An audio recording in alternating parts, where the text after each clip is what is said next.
पर्वतराज हिमालय की पुत्री पार्वती भगवान शंकर को पति रूप में पाने के लिए कठिन तपस्या कर रही थी। तपस्या के अंत में ब्रह्मा जी ने उन्हें आश्वासन दिया कि भगवान शिव तुम्हें पति रूप में प्राप्त होंगे। एक दिन वे भगवान शंकर का चिंतन कर रही थी। उन्हें पानी में डूबने वाले बालक की करुण पुकार सुनाई दी, जिसे एक ग्राह ने पकड़ रखा था। जब जब ग्राह उसे खींचता तब तब उसका क्रंदन और बढ़ जाता। श्री पार्वती जी दौड़कर वहां पहुंची। वह बालक ग्राह के मुख में पड़ा थर थर कांप रहा था। श्री पार्वती ने ग्राह से प्रार्थना की, ग्रहराज, मैं तुम्हें नमस्कार करती हूँ, तुम इस बालक को छोड़ दो। ग्राह ने कहा, विधाता ने मेरे आहार का यह नियम बनाया है कि छठे दिन जो तुम्हारे पास आ जाए उसे तुम खा लेना। आज विधाता ने इसे ही मेरे पास भेजा है, मैं इसे किसी प्रकार छोड़ नहीं सकता।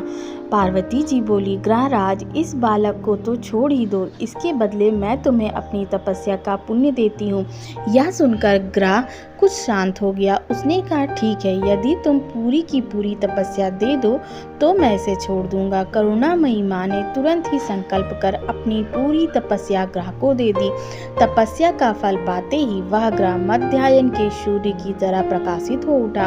उसने कहा, देवी, तुम अपनी तपस्या वापस ले लो, मैं तुम्हारे कहने से ही इसे छोड़ देता। किंतु पार्वती ने उसे स्वीकार नहीं किया। ग्रहराज ने देवी की भूरी भूरी प्रशंसा की और बच्चे को छोड़ दिया। बालक ने आंसू भरी आंखों से देवी की ओर देखकर अपनी कृतज्ञता प्रकट की। देवी ने दुलार पुचार कर उस बच्चे को सबल बना दिया। बालक को बचाकर उमा बहुत संतुष्ट थी।